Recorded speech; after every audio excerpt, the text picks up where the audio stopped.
you can say, absolutely fine, that the Father is the uncaused cause, the only underlying reality of the Godhead that has a satiety, is self-causing, right? But that does not mean any kind of superiority. It's simply a nature of the person of the Father. Now, since the Father is the first cause, the Son and the Spirit both proceed from the Father, right? So in that same way, because the Father exists, so does the Son. So you can interpret it in that way. As the Father has life in himself, so too has he given the Son life. If I gave you this book, okay, did you have that book beforehand? When we talk about the things of the divine, please listen. Okay, words have meaning. Okay, fine. Wait. Otherwise, all definitions are dead. No. It's not. Okay. You see, I wish I could explain this to you more easily, right? But let's give it a try. So. No. Wait. May I? So now, let me say two more things, right? Can I just say two more things and then go ham? Okay. The first thing would be, we have an example of these things in our reality that have this kind of like instantaneous relationship with one another. For example, some people would argue, right, particularly like in the Greek tradition, that when you have beauty, it is normally an underlining factor that symmetry follows, right? So arguably, yep. Okay, so in Greek theology, for example, right, there's an understanding of beauty, and some would hold that beauty is a consequence of symmetry. Something that is symmetrical, a building, a person, whatever the case might be, is more beautiful than something that isn't. Now, once symmetry is there, beauty is also there. It doesn't become symmetrical first and then beauty follows. Instantaneously, the two of them are there as soon as one is present. So, in keeping that the Son is caused by the Father, but eternally without time, so that way the example doesn't quite work, because technically at one point in time you had the book and then you gave it to me at a different point in time. That's how we can say eternally that for as long as you've had the Father, you've had the Son, in the same way that once you have something that's symmetrical, it is also beautiful. John 5. Go away. John 5. I mean, like, do your thing. John 5:26 doesn't teach that. It says, as the Father has life in himself, he has granted, or he has given. I told you why. Life to the Son. I told you why already. So to be granted or given is a point in time. God doesn't have time. One second. It is a point in time, and I'm putting time in inverted commas because it may not be time as we know it, but it is still regarded into a point of time. So the question remains, David, if I've given you something, that transaction has happened at a point in time. Right. So otherwise you're saying all words, all definitions are dead. I'm not. So when Jesus says that the Father gave life to the Son, at what point did he give life to the Son? Okay. Again, Will, definitions are not dead, but when we want to apply a certain thing to a certain type of being, at times the definition will not, or the application of that definition will not be the same. So then you're saying that this is not the inspired word of God. So that's not what I'm saying. Okay. What I'm saying is it's important that as Christians, we are, and all Christians do this, by the way, right? But I don't think we articulate it. It's important to understand that we don't read everything in the Bible as being literal, right? Because we had this entire discussion like thousands of years ago in the 4th century, where you had something called the Eunomian heresy. Please stick to the Bible. Please let me. This is very important. Very quick summary. We had people arguing that when we talk about God, are the things that we speak of about God from the Bible, are they either analogical, to mean that they are examples only? Are they univocal, to mean that they have the exact same meaning? Or are they equivocal, to mean that they have no meaning whatsoever? So when, or no relation whatsoever, sorry. So when we say that God is an all-consuming fire, do we mean he is like an all-consuming fire, aka analogical predication? Do we mean that he's nothing like an all-consuming fire, equivocal predication? Or do we mean that he's exactly like an all-consuming fire, univocal? Wait. So in closing of that heresy, we understood that when we talk about God or the things of God, they are all analogical, to mean that there's nothing that we can say about God that captures the true essence of God. So when we read those things, we should not read them to literally mean that exactly what is being said applies to God in the same way it does to us. Okay, no worries. Okay, so this is 1 Timothy 6. Okay, so 1 second, I'm responding with the Bible. One moment. So we've understood. We can talk for 10 hours if you'd like. But for the first one, we've understood that there is a way that you can say that as the Father has life, so too has he given it to the Son. Means that he gave the Son life. Yes, you agree with that? In an eternal sense, yes. How can you give something in an eternal sense? What does that mean? Because again, the eternal is when it's speaking about God is without time. Yeah. So in eternity's past, without creation, God wasn't counting seconds. So, okay, one second. Okay. So let me just stop you there. A couple of things. Okay. Angels existed before time as we know it. Do you accept that? I am not. No, I think angels would count as part of the creation. No, so, okay. So let me explain. Angels are not outside the creation. They are outside of time, and let me explain why. Okay, fine. Okay. Let's hear why. For example, we measure time. So let me say the eternal. Let me just talk, brother, please. We measure time in terms of Earth's relation to the sun. Okay. Let me explain why. We understand terms day, year, based on Earth's relationship to the sun. So, for example, I think the Earth rotates around the sun.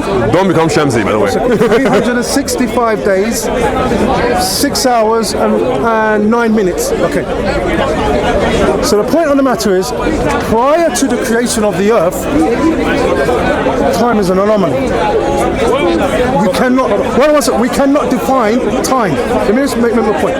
And the Bible teaches, one second, I'm going to land, that angels existed before the creation of the earth, meaning they were created before time as we know it.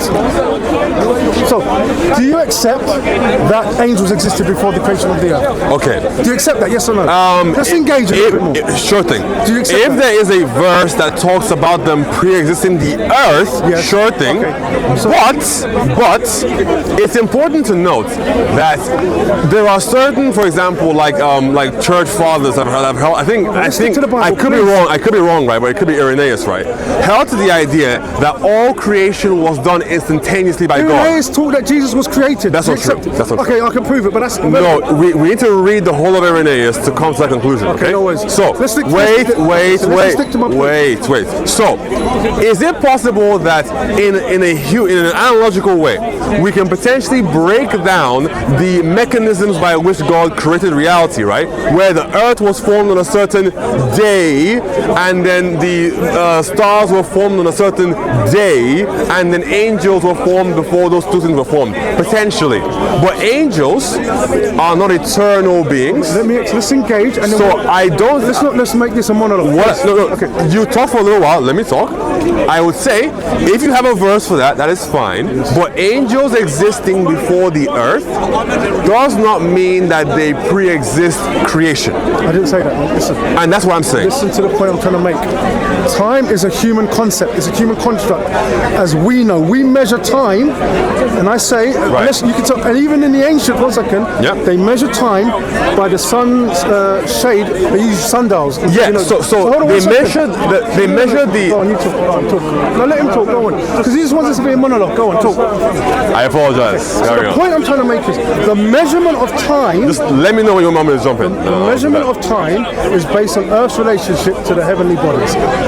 If angels existed before the Earth, that means they existed before time began. Because time began.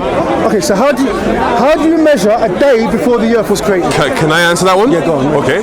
So what you're talking about? Do you understand the question? Yes. Let's see if he answers the question. Okay. So the first thing is, let's define time. Yes. I've heard time being defined as change over a period. Do you disagree with that at all? I'm saying as a human concept, time as we know it is a concept that we understand in terms of Earth's relation. That's how we can understand. Okay. When we use the word day, 24 hours or a minute, or if I say you're 30 years old, that is in direct relationship towards Earth's what's the word? Rotation around the sun. Okay. Now. So unless you can give me a way of describing when angels were created before the Earth, then we can come to a common consensus. So again, I am going with the definition that time is change over a period. That's number one. And number two would be when we talk about the Earth rotating on its axis for a day and night cycle to occur, as well as it rotating around the sun in order for us to experience seasons and times, we are not observing time. Okay, let me say again. Time was not created when we first started being able to understand the passage of times and day and night cycles. We're not going anywhere. All we're doing is when we're using like sundials in the ancient world, we are simply measuring the passage of a phenomenon that we see. So in that same way, when you talk about the earth being made and the angels being there before there was time, as soon as there was any creation, any kind of external procession from God, time also came in regards to that. Where'd you get that? Because God is immutable. No, I'm asking, where'd you get that theory God is immutable. God doesn't change. No, show me. So how do we then explain? Show me time. Show me that time, as we know it, as a human concept, existed prior to the creation of the earth. It didn't, right? That's my point. Wait. So sorry. Do you mean the planet or reality? Because sometimes I'm saying time as a human concept, right? Time as a human concept. Okay. Time as a human concept. So only come into existence when humans came into existence, because it's a human. No, not necessarily. So time is transcendent. Not necessarily. So if we measure the age of the earth, even though we didn't exist at the time of earth, we can measure the time in which earth has existed. Hold on a second. Prior to the creation of the earth, we cannot measure that time. That's the point I'm trying to make it. So I'm saying angels existed before the creation of the earth. But anyway, it's irrelevant. So let's stick to the Bible. Let me summarize very, very fast. But in Genesis, doesn't it say there was nothing? Yes, okay. And nothing means nothing. No, it doesn't mean that there was no creation. Show me in your Genesis creation where God creates angels. Show me. So it doesn't. No, because he doesn't talk about creating angels. Yeah. You can't. Now you're just assuming that angels. Because that's an argument from silence, right? No. Because it doesn't talk about making dinosaurs. Genesis makes it clear that there is nothing. There's nothing, right? So there was no creation. Genesis is talking about the creation of the cosmos, the material world as we know it. And that's when time came to be. It's not talking about the creation of seraphims. It's not talking about the creation of angels, because that's not the material world as we know it. But the angels would be there with God. They would be a part of the creation. Be there with God. So when God said there was nothing, that would include the angels as well. That would include the angels. They're part of the created order. Tell me what you're reading. Tell me what you're reading to explain what you're saying. Because angels did not exist the ramifications. before Genesis 1:1. I'm saying in Genesis, it says there was nothing. No, show me the verse you're talking about. No, wait, hold on. Show me the passage. That says pull out Genesis. That's fine, right? But here's the problem, right? There's a ramification with what you're doing, and this is the problem that the Muslims have theologically. If you have something existing alongside God, sans creation, without creation, then that thing now, by definition, is eternal, just like God. You see what I mean? Your logic is just not clicking. Show me where that's that's wrong. Show me that's wrong. Here's like a time scale. God creates the angels. God creates the heavens and the earth.